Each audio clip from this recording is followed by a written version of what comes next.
कुबड़ी औरत की शिफा।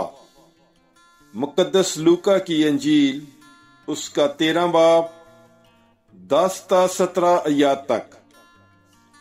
और सब्बत के दिन वो किसी इबादत खाने में तालीम देता था, और देखो एक औरत थी जिस पर 18 बरस से कमजोरी की रूह थी।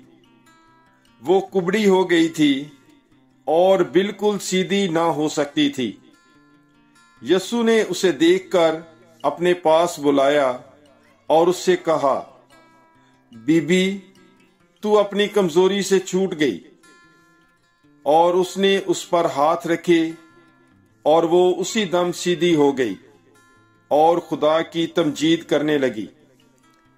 तब इबादत खाने का सरदार, इसलिए कि यीशु ने सब्बत के दिन शिफा बख्शी, खफा होकर हजूम से कहने लगा, 6 दिन हैं जिनमें काम करना चाहिए, बस उनमें आकर शिफा पाओ, ना कि सब्बत के दिन।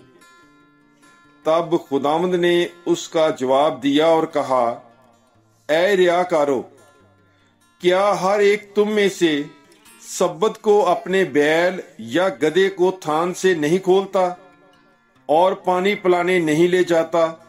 बस क्या वाजिब ना था कि ये जो इब्राहिम की बेटी है, जिसे शैतान ने, जरा ख्याल तो करो, 18 बरस से बांध रखा था, सब्बत के इस दिन बंद से छुड़ाई जाती?